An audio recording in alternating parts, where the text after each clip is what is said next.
One. Hey, welcome back to the Missouri Sports Network, MissouriSportsNetwork.com, where everyone has a home field advantage. Certainly glad you tuned in. And as always, the Missouri State Highway Patrol reminds us, take that 3 seconds and buckle up. It's 3 seconds that could save your life. Be safe, be smart, and be here tomorrow. Presented by Central Bank of the Ozarks, Shelter Insurance, the Bank of Billings, Labor's Local 663, Doak Propane, Great Southern Bank, and the Missouri State Highway Patrol. We go to Nevada High School, home of the Tigers, and head boys basketball coach, Shaun Gray. Coach Gray, thanks so much for joining us today. Thanks for having me, Guy. Coach, coming off a tremendous season a year ago, 22-6. Kind of just put a bow on last season and the success that you had. Yeah, it was a season where, like I think every coach hopes to do, we felt like our group continued to improve as the season went along, and took a couple lumps early, lost a couple ball games early on that we felt like we were capable of winning, and the guys kept working hard, kept coming together, and were able to get some of those wins and some of those big games later in the year that we weren't able to early. So I just loved the group. Obviously they were talented, but a group of young men that the four seniors, just great friendship amongst all four of them, and they were the kind of group that you like to coach for a lot of different reasons, and it was a fun ride there down the stretch. You go on a 18 game winning streak there as you end the season. Going into districts, you get a very good Rogersville team, 51-46, and then you draw Bolivar, who's talented as well, and that's your final game of the season. Just talk about that little run you went on there. Did you get healthy? Did you get experienced? What was the secret there? I think a combination of several things, Guy. We did get a little bit more healthy second half of the season. A guy who we thought would be our fifth starter, Case Sanderson, was out the first half of the season with a leg injury that he suffered during the football season. So we got him back. He gave us more depth. He's about 6'2". He was versatile. That made us better for sure. But I give a lot of credit just to our guys, just continually working to gain more chemistry. We had Ben Hines, who was our starting, I guess you'd call him our starting post player, who hadn't played since his freshman year, Division I swimmer. He's at Alabama right now on the swim team down there. And I think it just took some time for us to really hit our stride with Ben having not played the past 2 years, with Case being out. I think once we got everybody healthy, Ben got his legs under him, we just continued to gel more and more. And then, you look at a game in the Kaminsky Classic, we play Webb City there at the beginning of January, don't play real well, lose to them by 10. I felt like that was a wake-up call for us. We knew Webb City was in our district. We knew that was a team we had to beat. And our guys really used that disappointment as fuel going forward. And the guys just kept improving. So Harrisonville was in our district. They were a quality team. They had a player who was one of the leading scorers in the city. So we had to play well at home to knock them off in the semis, and then had to go to Webb City for the district championship game, play in the Cardinal Dome. Electric atmosphere. It was the third time we played Webb. They got us by 10 in the Kaminsky Classic. We beat them at the buzzer in the Frontenac tournament. We play them at least once, if not twice a year, every year. So a lot of familiarity, and that was a back and forth ball game. We could not rebound the ball worth a lick. We played good defense, and they got 2 or 3 shots, it seemed like, every time down. But we just made enough big plays down the stretch. Logan Applegate made a steal, got a breakaway dunk there at the end, and then he knocked down some free throws to win that one. And then you talked about that Rogersville game and then the type of team they were, Final Four type team, loaded, a lot of good players, Jonathan Dunn, Cannon Gibson. And the good thing was we got them at home. So they led most of the ball game. It was close. It was back and forth. They started to extend a lead, but our guys just kept clawing, hit a couple shots, and then you get in a playoff atmosphere and you're lucky enough to play that game at home. Our gym, we love our atmosphere here, and we pack this place, and a couple shots, and that momentum starts to turn. And then, I think Rogersville started to feel that a little bit, and just the ball bounced our way a couple times. Guys made some big plays, and we were able to pull that one out. So then on the road at Bolivar, then the card flips again. So now we've got to go on the road hats off to Bolivar. They're a team.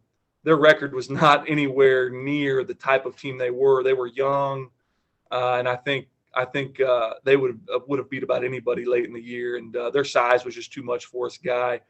Our 5-man Ben Hines got in foul trouble early, and they just dominated. They're 6'6", 6'7", 6'7", and it was just too much for us on a night that we did not shoot the ball real well.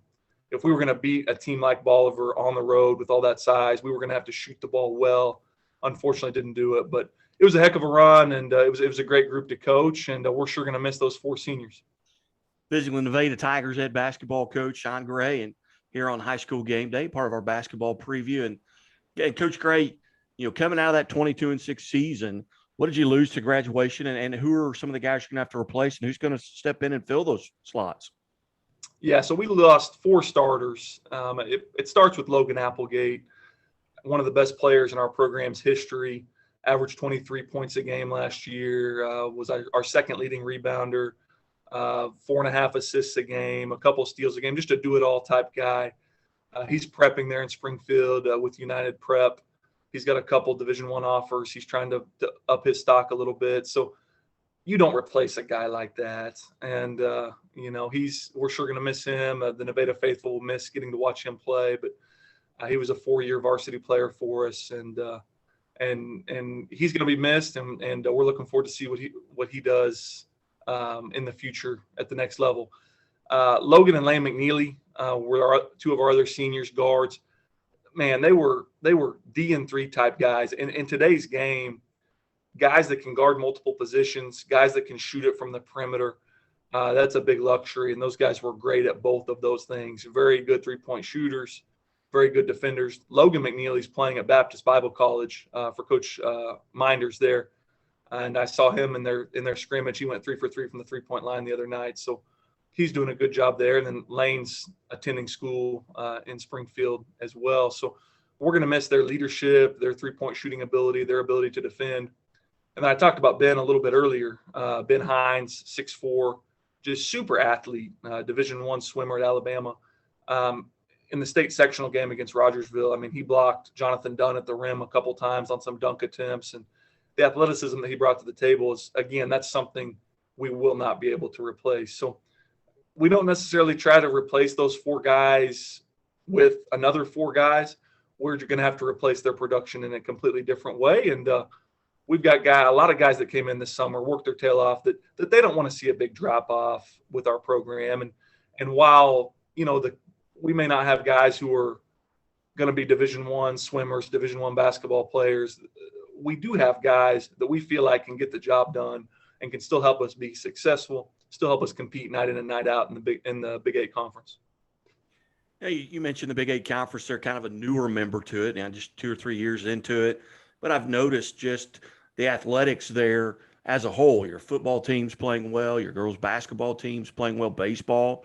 Has that had something to do with it, or is it just that, that a rising tide raises all boats, I guess? It's just you've had such a tremendous success there at in the high school sports. Yeah, we really love the Big 8 conference. We've been really glad that we were able to get into that. I guess it's been maybe 4 or 5 years ago now. And we were in the West Central Conference previously, which depended on your sport, what kind of a fit that was. But several private schools, a couple Kansas City schools, it just demographically wasn't the world's best fit for us. We were lucky enough in 2018, our last year in the conference, to win that. But the Big 8, it's similar type schools to us. It's small town, Southwest Missouri, and it's been really good for us. It's been competitive, like you said, in every sport, whether it's Lamar, Cassville in football, whether it's been East Newton, Lamar in basketball. We've had some really good competition for all of our teams, and we've been lucky enough to win it once. We've had some great battles with East Newton, and we feel like this is going to be another year where if we play well, if we get better in the first half of the season, we can have a chance to compete for that conference championship again come February. Again, visiting with Shaun Gray, the head boys basketball coach at Nevada. And Coach, just for the viewers, a little bit about your background. Where did you go to high school, college, and how did you end up at Nevada, and how long have you been there? Yeah, so I'm a Vernon County resident. I was raised on a farm just south of Nevada. I actually went to Bernal High School, which some people may not have heard of Bernal, but it's a Class 1 school just south of Nevada here. Luckily, had a lot of success in high school. We were able to win a couple district championships, go to the state quarterfinals while I was in high school, and just caught the bug for the game all throughout college. Went back to my high school, volunteered, helped out, did some coaching at Liberal High School while I was in college, and then as soon as I got out of school at Pitt State, was lucky enough to get a job in McDonald County. Started in the lower ranks, being an assistant. Again, luckily we had some good groups there. In 2000, man, shoot, I'm dating myself there. I think 2011, we were able to win the district championship at McDonald County whenever I was an assistant.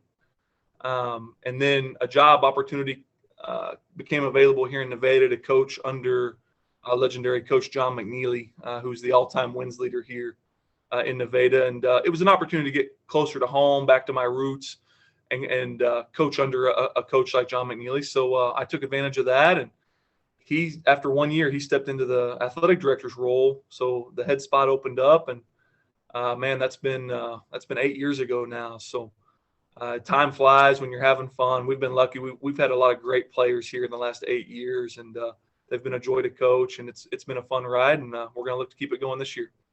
You bet. Well, hey, Coach Gray, on behalf of the Missouri Sports Network, I certainly appreciate you being generous with your time. I know it's it's kind of tough during the day to get time where you're not responsible for something, but we've had pretty good success with it so far. We've got about, I think, 90 interviews in the books here, and but we appreciate you being part of it. And best of luck as you go forward, and hopefully we'll get to visit again throughout the season.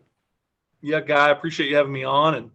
And one thing I didn't touch on, we've got 3 returning lettermen that we feel like will really be able to step up and do good things for us this year. So we're looking forward to the season. So thanks for having me on. I look forward to talking to you again in the future. Hey, you bet. Coach Shaun Gray. And we'll be back here on the Missouri Sports Network. Keep it right here, Missouri Sports Network, where everyone has a home field advantage.